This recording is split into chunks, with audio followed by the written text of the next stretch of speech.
It's the exact same sort of process when you rename your Google Docs or your Word docs. He doesn't understand. He thinks of it as like, oh, now I do my picture project. That is fundamentally different from working over here on my Word documents. And like, if that's the way you approach them, you have like no hope when it comes to understanding, you know, cybersecurity or these sorts of things. I feel like even Google employee, they don't understand all aspect of the technology because it's so like vast and huge. They only know their field they're working on. And that's another thing, is it's so big and complicated. Like no human, like it's not just, like no one human being can wrap their head around all of it. Like if you wanted to, there's a reason why so much of this stuff is done by computers. It's because a human mind cannot wrap its head around everything that's happening. And like the Google CEO is going to know a lot of things, but he's not going to understand the technical details.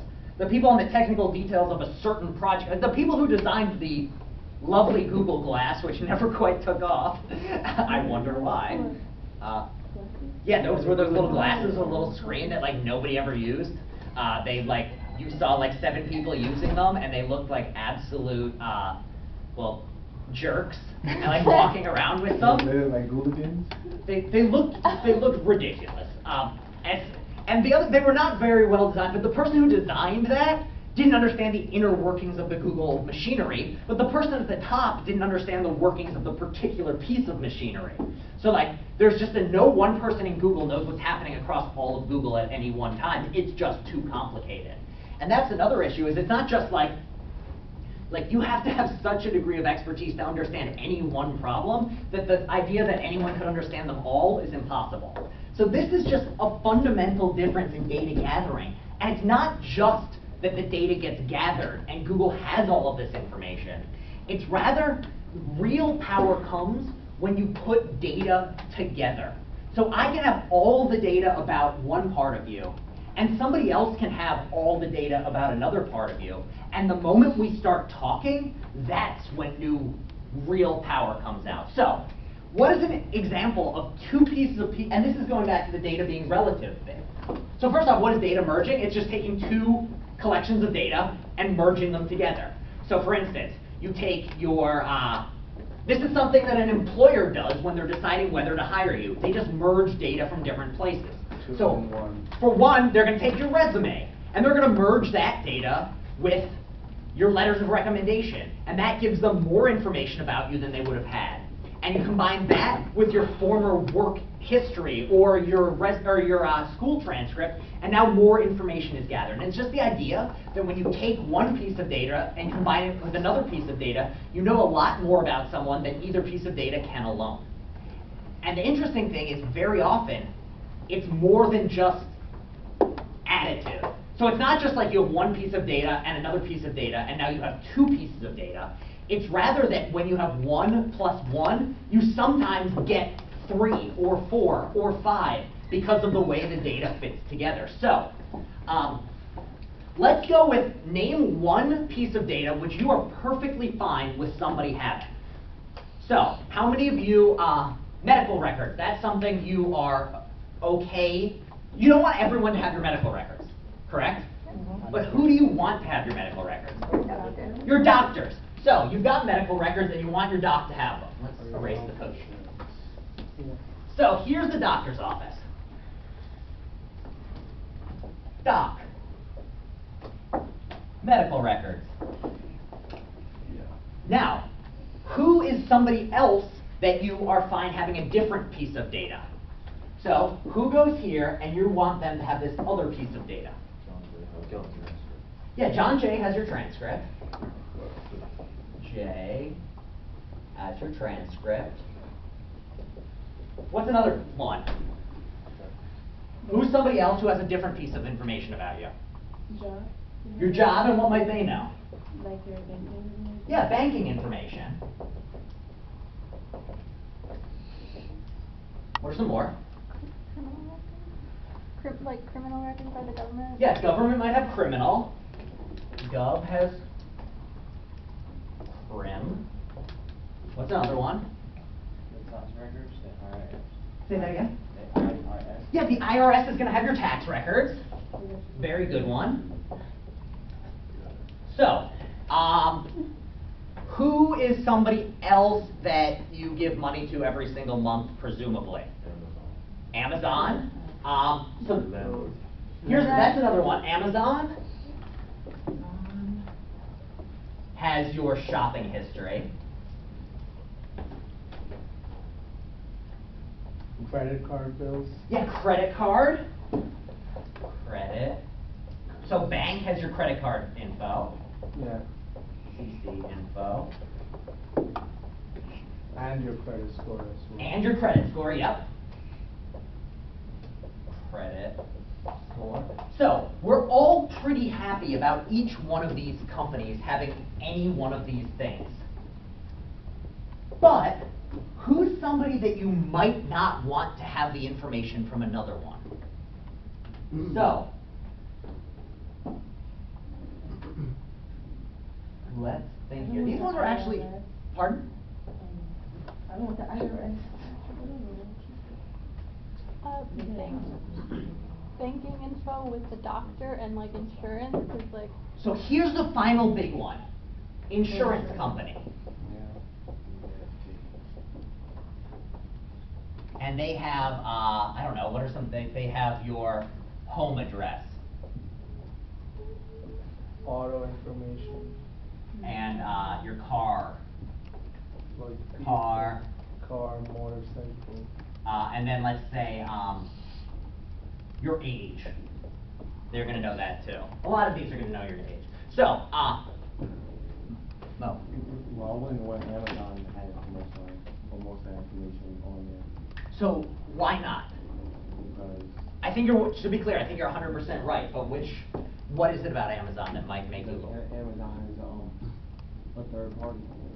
Yeah, so part of it is just that, one, so there's a few different reasons. If you don't, who's not on this list, don't you want having any of this information?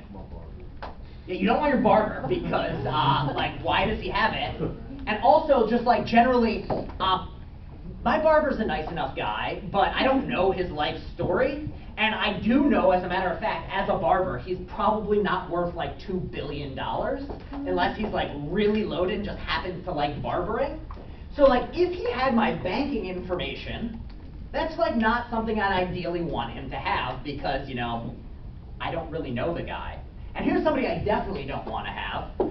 Some random person halfway around the world who's in a jurisdiction totally different from New York's. Because what can they do? A whole lot of it stuff. So here's one issue, is the more people who have your information stored, the easier it is for somebody to get that information about you. In the same way that like if you hide, if every single inch of your house is a door, it's much easier to get in than if you just have one door.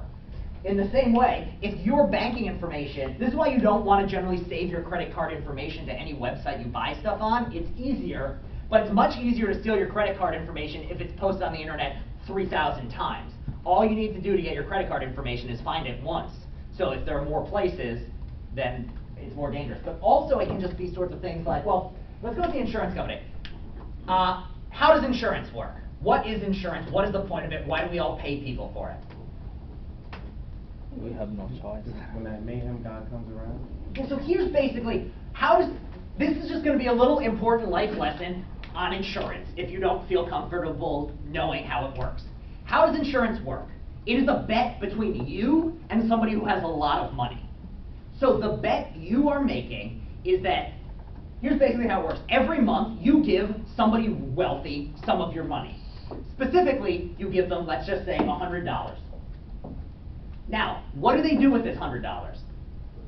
They just put it away with their big pile of money. Now, why do you give them this $100 though? Because if you get in trouble, you want If something really bad happens to you, you can then say, hey, insurance company, pay for this really big bill for me. So if you get hit by a car, medical bills are not cheap. Let's say your medical bills, you get hit by a car and your leg gets run over and it's like smushed and you need to get like 4 surgeries. How much money is this going to cost? So let's say 100 to 200,000. We'll just write 100,000. How many of you have $100,000 sitting in your pocket right now that could pay for this surgery out of pocket? I certainly sure as hell don't. So, I do, however, have $100 in my pocket. So if I'm willing to give this company $100, then they, in exchange, if something goes wrong, will give me $100,000 to pay for my surgery. How do they make money? How does an insurance company make money? Not everyone get hit. Yeah, they are betting that the amount coming in is going to be higher than the amount going out. So, an insurance company, let's go with health insurance, who is the best customer for them? Somebody who is what? Healthy. You want somebody who's healthy and with a very, very healthy lifestyle. Because odds are, they're never going to call this money in. You know who you don't want? Somebody who shows any sign of being a health risk. So, who are some professions who you don't want as a client if you're an insurance company? Like a professional car wrestler. Yeah, you don't want a professional car wrestler. You do not want a stunt person. You do not want somebody whose job it is to look cool smoking cigarettes. You do not want somebody who works as a dummy in cars. Like, you don't want a car test dummy. Oh, what about a bodybuilder? Yeah, here's another one. You don't necessarily want a bodybuilder. Why not? Hard to lift easy. It's very easy to, let me tell you something. How many of you have ever lifted up 500 pounds? It's really, I haven't either, but I'd imagine it's really hard to do, and it's really tough on your legs. And here's another thing about bodybuilding. What's a really good way to get stronger? Continue doing it. Take steroids. Oh. A very good, fast way of getting stronger. But you know what steroids do to the rest of your body? Yeah. Break it down. Yeah. So you don't want people who are more likely to get hurt. Also, if you are a health insurance company, who do you want? Old people or young people? Young people. Why? Well, They got a lot of time. Yeah, they're probably not going to be getting injured as often. Like, if I fall over, it hurts. If my grandma falls over, she breaks a hip. Which one costs more if I'm an insurance company? The little old lady does. So, with this in mind, what are some things that you would not want your insurance company to know about you? Because what's the insurance company's way of, if you are somebody with a very dangerous lifestyle, what do they force you to do if you want to be their customer? pay more. Pay more. If I'm paying $100 a month, then the person who's a professional bodybuilder and is like posting all over Instagram how much they love their new steroids, like the company's going to make them pay, say, $500 a month. If you're this person, do you want them to charge you more? No, you don't. Nobody wants to pay the insurance company more.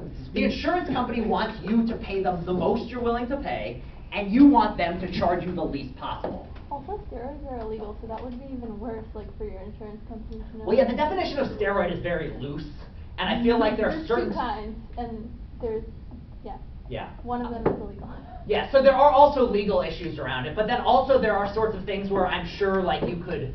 Very often there are all sorts of treatments that you can, like, you could take a photo of yourself getting it when you go and visit your best friend in some country where they don't give a shit about you getting your steroids. So in that sort of case, you could be like, hey, check out me, I'm getting my new blood transfusion therapy here on the table in what's it called? Like, this was a classic case. Do people know who Ryan Lochte is?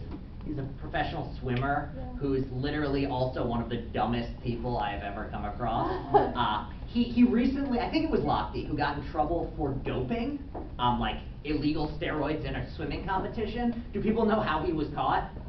He posted an Instagram of himself getting the treatment. Yeah, so that's a truly impressive level of Stupidity times three. Yeah, so this is the sort of thing. But yeah, so because of this, the insurance company is going to charge you more the more of a health risk they think you are. Keeping that in the back of your mind, what information that is now written on the board do you not want your insurance company to have access to?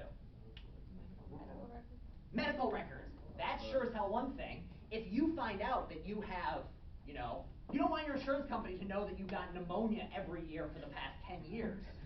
You want that information to stay private with your doctor. And generally, doctors are pretty good about keeping this private because, like we said last class, doctors are a profession that have been around for long enough. There's a lot of stuff in place. So that's one. What are some other things you don't want them to have? Bank info. So why do you not want them to know your bank info? Because there's a possibility that some clients or the representatives might steal your credit card So information. part of it is you just don't want them to get stolen, but there's another reason I think you also don't want them to have your banking info. If they see you have a lot of money, they'll charge higher premium. Exactly. If they know you are loaded, they know that you have the money to pay them, and they're going to go, oh, this person's loaded, we can charge them more and we can get away with it. So that's something else you don't want. I mean, even though this is probably unrelated, like you wouldn't want the, who's the one? Insurance? The insurance company, you wouldn't want the insurance company to have information about your criminal history? Yeah, that's another one. You don't want the insurance company to necessarily know your criminal history, partially because a lot of crimes are dangerous. And like, if you have a record of like getting in a lot of like fist fights in high school, the odds are that you're more likely to get in a lot of fist fights now, or if you have, you know, any record of getting in a fight now, you don't want the insurance company to know that, because if you break an arm in a barroom brawl, they're going to have to pay for it. And if they know that you're more inclined to get in a barroom brawl, they're not going to charge you, keep your rates low. So that's another really good one. You don't want them to have your criminal records. And what are some other things? Here's one. Why don't you want them to get access to your Amazon cookies? Because it show like what are you buying and Yeah. What sorts of things might I learn about you as an insurance company from your Amazon? Your hobbies. What's a hobby think of a hobby for yourself that you engage in that you wouldn't want an insurance company to know about. Car mod. Yeah, car mods. If you are into modding cars, that probably means what? You're driving a lot more than the average person. And specifically, you want to go fast. And if you want to go fast, you probably are not somebody who the insurance company wants to sell insurance to. What are some other things, hobbies you might have, that you might actually have? Like I have some I know that I don't want the insurance company to know about. Like I'm very happy that my insurance company can't see that I have a lot of rock climbing gear bought through Amazon. Because if you know that I'm literally climbing up the side of a mountain sometimes, that's not something I want the insurance company to know, because falling off a mountain is a distinct possibility whenever you're climbing up one. Therefore, they see this, that goes down. There's lots of things here. Credit card score. If they know your credit score is terrible, then that's another thing. Or like, if you were like a skydiver or something. Yeah, a skydiver. Exactly. If your Amazon order is all parachutes, they don't want you as a customer. Or another thing, you don't want them to have access to your Instagram pictures either, because that shows a lot of the things you're doing. You can generally tell by looking at Instagram or Facebook, like, oh, this person is showing a picture of themselves and their eyes look a little bit glassy and they're holding a shot glass and it's tagged 3:49 a.m. Like, if that photo comes up a lot, that's not something you want your insurance company knowing. So I guess, I don't know, so talking about this, I'm starting to get interested about like all the legalities and like what information you have to provide versus what like the... And this is the really big thing with this, which we'll be coming back to, is the law is the Wild West right now with this sort of thing. Because generally, who decides what information you have control over and what information you don't have control over is who? Anyone know? Who's in charge of what Amazon can do with their data? Amazon is. If Amazon wants to sell it to an insurance company, it's not really clear right now until it goes to court and somebody sues what they can do and who they can sell it to. And so if Amazon wants to sell that data to someone, they theoretically can. Or if Facebook wants to sell data about certain sorts of things, they theoretically can. Now, what's the main promise that comes from, like the main reason that Google doesn't sell your data is what? Like at least not explicitly in the sense of like, you come to us, we sell you data. What is the only reason that they don't do it, or at least the way they do it is not as explicit as that? They're gonna lose customers? They're going to lose customers. It's not so much they know it's wrong, so much as they know that other people aren't going to like it very much. So it's much more of a, how much can we get away with without losing our customers? And so in these sorts of cases, you have to look at what you're actually signing away and what you agree to. So another one that you really don't want selling this data to an insurance company is 23andMe. Because what does 23andMe have information about? They've looked at your DNA. What sorts of information might you be able to find out about someone from their DNA? The disease which So- you get. Yeah, you might be able to look and see that this person is carrying a marker which indicates a 10% higher chance of developing colon cancer than the average person, which is the sort of thing you can discover by looking at DNA often. Or you might find out that like this person has a recessive gene, which if somebody else has that gene and they have children, that child is likely to have a certain sort of disease, which would mean that the insurance company would be paying a lot more. So 23andMe is something else where, in theory, because you agreed to sign that data away, they now have to ask themselves, like, if we start selling this information to insurance companies, will it be worth our while? And the way they come to the answer is not a matter of, is this wrong necessarily? Now, some companies, to be clear, that is the reason they do it. They go, we think this is wrong, we're not going to do it. But another major force is, if this came out, would people entirely stop using us?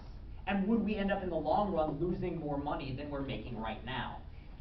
And really, it's not clear that there's anything other than self-interest governing them.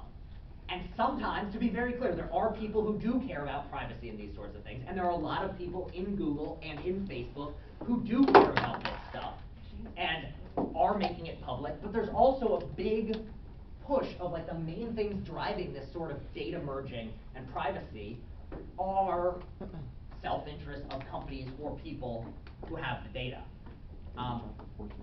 Now, one final thing, it's not all bad data merging. What are some ways in which data merging happens which people are okay with? Yeah, so here, there are ways in which it does make our lives much easier. It's much easier to contact people. It's like all this stuff happens automatically. It's very nice when you're, how many people like that when you need to go and buy something from Amazon, it doesn't take too many clicks to find it. Like, it is nice that our cookies have it there, and then it can combine, it merges from different searches. Like, so long as you're logged in, like, they will merge your search from yesterday with your search today and give you a pretty good idea of what you might want to buy, and it's not going to be too many clicks away. Yeah, Apple Pay is another really good one. Apple has your banking account. Now, if you have to go somewhere and you don't feel like bringing cash or a credit card with you, as long as you got your phone, you can pay, which is really, really nice. You get into the bank with Apple Pay. Yeah. Instead of scanning your card. Yeah, it's amazing how much things are, so it's not all terrible. And then there's also, who else is using a lot of data merging in a way that we generally are happy with? Doctors, when you go to the emergency room. I don't Yeah, know. doctors can communicate with other doctors very nicely. Like, if you show up in the emergency room and are unconscious and have a terrible allergy to a certain medicine, that doctor can now know that instantly. You aren't getting the medicine you're allergic to, even if you're unconscious. Nowadays, like, you don't have, like, you actually probably still do, but did anyone have a friend growing up or themselves who had a terrible allergy to something and had to wear a wristband that literally said their allergies because that was the only way that information was accessible? Now it's much less necessary to do that because now you just say, oh, here's their ID. But I mean, with children, they don't really carry IDs around, so you still have the bracelet. But Also, on your phone, if you like try to make a phone